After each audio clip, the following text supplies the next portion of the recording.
عن عبد الله بن عمر رضي الله عنهما قال: أصاب عمر أرضا بخيبر فأتى النبي صلى الله عليه وسلم يستأمره فيها فقال: يا رسول الله، إني أصبت أرضا بخيبر لم أصب مالا قط هو أنفس عندي منه، فما تأمرني به؟ قال: إن شئت حبست أصلها وتصدقت بها. قال: فتصدق بها عمر، غير أنه لا يباع أصلها ولا يورث ولا يوهب. قال: فتصدق بها عمر في الفقراء وفي القربى وفي الرقاب وفي سبيل الله وابن السبيل والضيف، لا جناح على من وليها أن يأكل منها بالمعروف أو يطعم صديقا غير متمول فيه، وفي لفظ غير متأثل. بارک اللہ فیک. اس حدیث کا موضوع صدقے میں وقف اوقاف جو ہیں، ایک صدقہ عام ہوتا ہے، کسی کو آپ تعاون دیں یا صدقہ دیں، اور ایک یہ ہے کہ کوئی چیز آپ وقف کر دیں تاکہ اس کی آمدنی جو ہے وہ کسی کار خیر میں صرف ہو.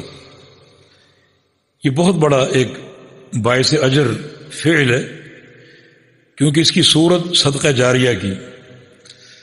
جب تک وہ پراپرٹی یا وہ چیز قائم ہے اور اس کی منفعت حاصل ہو رہی ہے اور وہ کار خیر میں صرف ہو رہی ہے، اس وقت تک وقف کرنے والے کو اس کا اجر ملتا رہے گا. صحابہ کرام سلف صالحین وقف کو بڑا پسند کیا کرتے تھے، اور اسلام میں پہلا وقف جو ہے وہ امیر المومنین عثمان غنی رضی اللہ عنہ نے فرمایا تھا. جب رسول کریم صلی اللہ علیہ وسلم اور مسلمان ہجرت کر کے مدینہ منورہ آئے تو پانی کی تنگی تھی، پانی پر یہودیوں کا قبضہ تھا، اور یہ خبیث یہودی بڑے مہنگے داموں پانی بیچا کرتے تھے مسلمانوں کو تنگ کرنے کے لیے. تو مدینہ میں ایک کنواں تھا، بئر روما. نبی علیہ السلام نے فرمایا کہ من یشتری بئر روما، کہ کون ہے جو یہ کنواں خرید لے، یجعل دلوہا کدلاء المسلمین، اور اپنا ڈول اس میں مسلمانوں کے ڈول کی طرح بنا لے، یعنی خرید کر اس کا مالک نہ بنے، وقف کر دے اس طرح کہ اس کا ڈول ویسا ہی ہو جیسے ہر مسلمان کا ڈول ہو، ملکیت نہ ہو. میں اس کو جنت کا وعدہ کرتا ہوں اور جنت کی ضمانت دیتا ہوں. تو اس وقف پر نبی علیہ السلام نے جنت کی ضمانت دی تھی. عثمان غنی رضی اللہ عنہ فرماتے ہیں کہ فاشتریتها بصلب مالی، کہ میں نے یہ کنواں خرید لیا اپنے خالص مال سے، یعنی جو میرا راس المال تھا. یہ نہیں سوچا کہ میں کاروبار کرتا ہوں، جب اس کاروبار کا نفع آئے گا تو اس نفع سے خرید لوں گا. نہیں، جو راس المال تھا میرا اصل مال، اس سے میں نے 40,000 درہم نکالے اور یہ کنواں خریدا اور اس کو وقف کر دیا. تو یہ پہلا وقف دین اسلام میں. عثمان غنی کے لیے اس میں 3 فضیلتیں. ایک یہ کہ نبی علیہ السلام نے فرمایا تھا جو اس کو وقف کر دے اس کے لیے جنت کا وعدہ، ایک یہ فضیلت ان کے لیے. دوسرا یہ پہلا وقف ہے. رسول کریم صلی اللہ علیہ وسلم کا فرمان ہے من سن فی الاسلام سنتا حسنہ فلہ اجرہا واجر من عمل بها الی یوم القیامہ. جو شخص اسلام میں کوئی کام پہلا کر لے، پہلی دفعہ، یعنی پہلا کام وہ کرے، تو اسے اس کا اجر ملے گا، اور اس کے بعد جو بھی وہ کام کرتا رہے گا اس کا ثواب بھی اس کو ملتا رہے گا. یہ پہلا وقف عثمان غنی نے کیا. اس کے بعد صحابہ کا تانتا بن گیا اوقاف کے تعلق سے، اور آج تک اوقاف جاری. جو متمولین حضرات ہیں وہ آج تک اوقاف میں راغب ہیں. تو یہ ایک اجر کا لامتناہی سلسلہ سیدنا عثمان غنی کے لیے. اور تیسرا یہ کہ انہوں نے جب کنواں وقف کر دیا تو کتنے لوگ اس سے سیراب ہوئے. اب تک وہ کنواں موجود ہے. جب ہم وہاں پڑھا کرتے تھے آج سے 30-35 سال قبل، تو کنواں دیکھنے کا موقع ملا، اس میں پانی اس وقت موجود تھا. اب وہ راستہ اس کا بند کر دیا گیا ہے کیونکہ لوگ اس میں شرارتیں کرنا شروع ہو گئے تھے. وہ سمجھتے تھے یہ مقدس چیز ہے، تو اس کی زیارت ثواب کی نیت سے اور وہاں منتیں اور نظریں ماننا، اس قسم کا شرک شروع ہو چکا تھا. لہذا سعودی گورنمنٹ نے اس کا رستہ بند کر دیا ہے، لیکن کنواں موجود ہے، پانی اب تک موجود ہے. تو کتنی صدیاں لوگوں نے وہ پانی پیا، جانوروں نے وہ پانی پیا. تو یہ اوقاف کا فائدہ کتنا بڑا یہ صدقہ جاری ہے. تو یہاں اس حدیث کا موضوع بھی اوقاف کے تعلق ہی سے ہے. عبداللہ بن عمر فرماتے ہیں کہ اصاب عمر ارضا بخیبر، عمر ابن خطاب رضی اللہ عنہ ان کے والد صاحب کو خیبر کی زمین ملی. کیسے ملی؟ خیبر فتح ہوا تو رسول اللہ صلی اللہ علیہ وسلم نے خیبر کی زمین مجاہدین نے تقسیم کی، تو امیر المومنین عمر بن خطاب کو بھی حصہ ملا، اچھی خاصی زمین ان کے ہاتھ آئی. فأتى النبي صلی اللہ علیہ وسلم یستامر، تو میرے والد نبی علیہ السلام کے پاس آئے مشورہ کرنے کے لیے. انہوں نے طے کر لیا کہ یہ زمین بڑی نفیس ہے، اس سے عمدہ مال مجھے کبھی حاصل نہیں ہوا. مشورہ یہ کرنے ہے کہ اگر یہ نفیس مال اللہ کی راہ میں خرچ کر دوں تاکہ مجھے اس کا اجر ملے. اور قرآن بھی کہتا ہے کہ لن تنالوا البر حتى تنفقوا مما تحبون، کہ اس وقت تک تم نیکی کی حقیقت کو نہیں پا سکتے جب تک اس چیز کو خرچ نہ کر دو جو تمہیں پسند ہے، محبوب ہے. اپنی محبوب چیز جب تک خرچ نہ کر دو اس وقت تک تم نیکی کی حقیقت کو نہیں پہنچ سکتے. تو یہ زمین چونکہ بڑی محبوب تھی تو امیر المومنین نے چاہا کہ میں اس کو اللہ کی راہ میں خرچ کر دوں. نبی علیہ السلام نے مشورہ یہ کرنا چاہا کہ اس کو میں کس طرح خرچ کروں. فقال یا رسول اللہ انی اصبت ارضا بخیبر، عرض کیا کہ یا رسول اللہ صلی اللہ علیہ وسلم میں نے خیبر میں زمین جو ہے وہ پائی ہے، مجھے حاصل ہوئی ہے.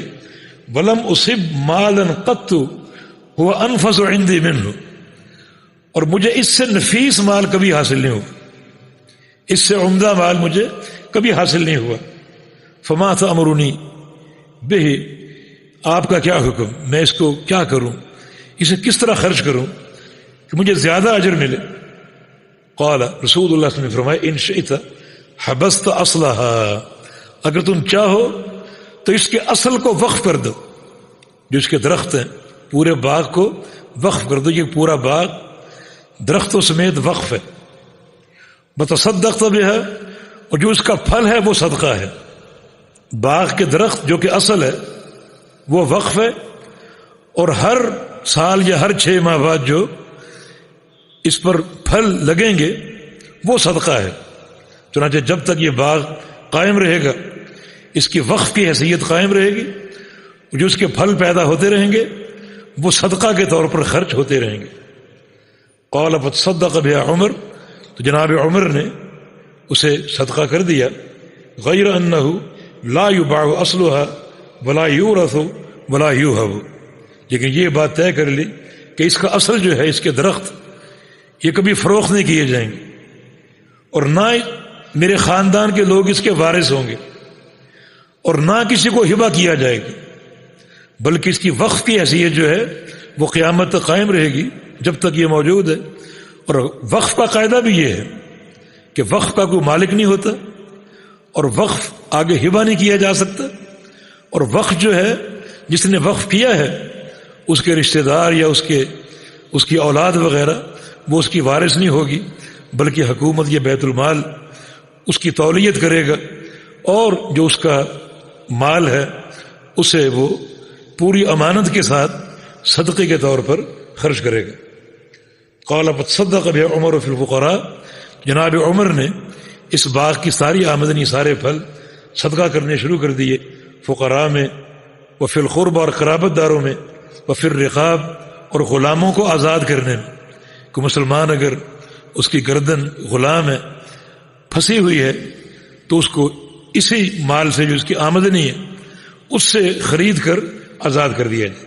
وفی سبیل اللہ، اور اللہ کی راہ میں جیسے جہاد وغیرہ اس میں خرچ کیا جائے. وابن السبیل، مسافروں پر خرچ کیا جائے. والضیف، اور اگر کوئی مہمان آتے ہیں ان پر خرچ کیا جائے. اور لا جناح علی من ولیھا ان یاکل منھا بالمعروف، اور جو اس کی تولیت کرے، اس کے انتظام کو سنبھالے اور اس پر ڈیوٹی دے، اس پر وہ کوئی حرج نہیں ہے کہ اگر وہ کھانا چاہے اس کے پھل وغیرہ وہ بھی کھا سکتا ہے، لیکن معروف طریقے سے. یہ نہیں کہ اپنا گھر بھر لے، نہیں، جو اس کی طلب ہے ایک وقت میں کھانا چاہے وہ کھا سکتا ہے. اور یطعم صدیقا غیر متمول فیہ، یا اس کو کوئی دوست یا کوئی مہمان آتا ہے اسے بھی کھلا سکتا ہے، لیکن شرط یہ کہ غیر متمول، اس کو مال کے حصول کا ذریعہ نہ بنائے کہ وہ مال اس میں سے جمع کرتا رہے اور سمیٹتا رہے. متمول اور متاثل دونوں کا ایک ہی معنی ہے. اتنا جو ہے وہ مال اس باغ سے حاصل نہ کرے کہ وہ سرمایہ دار بن جائے، نہیں، بقدر ضرورت وہ کھا سکتا ہے. کون؟ جو اس کی تولیت پر مامور ہے اور اس کے انتظامات پر مامور ہے، بقدر ضرورت وہ کھا سکتا ہے اور استعمال کر سکتا ہے. تو یہ اس سرزمین کا واقعہ یا قصہ جو امیر عمر کو حاصل ہوئی، اور چونکہ افضل ترین مال تھا تو آپ نے نیکی کے حصول کے لیے اللہ کی راہ میں اس کو وقف کر دیا. اب وقف کی شکل یہ تھی کہ اس کا اصل وقف ہے، یعنی پورا باغ درختوں سمیت، اور اس کا پھل یہ صدقہ ہے. چنانچہ اس کے پھل جب تک پیدا ہوتے رہے اس وقت تک وہ صدقہ کے طور پر خرچ ہوتے رہے. اب اس اصل کی حیثیت یہ ہے کہ اس کو بیچا نہیں جا سکتا اور کسی کو ہبہ نہیں کیا جا سکتا، اور نہ ہی اس کی اولاد، واقف کی اولاد اس کی وارث ہو سکتی ہے. البتہ امام حنیفہ رحمہ اللہ وقف زمین کو بیچنے کے جواز کا فتویٰ دیا کرتے تھے، لیکن یہ فتویٰ اس حدیث کے خلاف ہے. اور خود ان کے اپنے شاگرد قاضی ابو یوسف نے ان کے اس قول کی مخالفت کی ہے اور اس فتوے کی مخالفت کی ہے، اور فرماتے ہیں کہ میرے شیخ کو اگر یہ حدیث معلوم ہوتی تو میرے شیخ کبھی یہ فتویٰ نہ دیتے، کیونکہ ان کا مذہب بھی صحیح حدیث ہے. تو انہوں نے اگر وقف کو بیچنے کے جواز کا قول اختیار کیا ہے تو مانا ان تک یہ حدیث پہنچی نہیں. اگر پہنچی ہوتی تو ضرور وہ اسی کے مطابق فتویٰ دیتے. امام احمد بن حنبل کا قول ہے کہ وقف زمین بیچی نہیں جا سکتی، یا وقف جو پراپرٹی اسے فروخت نہیں کیا جا سکتا، الا یہ کہ وقف زمین کی منفعت معطل ہو جائے، جو اس کی منافع یا آمدنی ہے وہ معطل ہو جائے. مثال کے طور پر باغ ایسا ہے کہ جس کی پیداوار ختم ہو گئی، اب وہ کسی کام کا نہیں رہا، وہ زمین پیدا کرنے کی صلاحیت ہی نہیں. تو اب اگر وہ سب لوگ مشورہ کریں کہ جو زمین جو اس کے مقاصد تھے وہ ختم ہو گئے، تو کیوں نہ اس کو بیچ کر اس کے بدلے اور پراپرٹی لے لی جائے تاکہ جو منفعت ہے وہ حاصل ہو سکے. تو یہ ایک وجہ ہے فروخت کرنے کی، تاکہ جو وقف کرنے والے کا مقصد ہے اجر کا حصول وہ اس کو حاصل ہوتا رہے. اگر پراپرٹی معطل ہو جائے اور اس کے منافع معطل ہو جائے تو پھر مقصد فوت ہو جاتا ہے. تو امام احمد بن حنبل فرمایا کرتے تھے کہ اس طرح زمین کا اور پراپرٹی کا استبدال جائز ہے، تبادلہ جائز ہے. جی.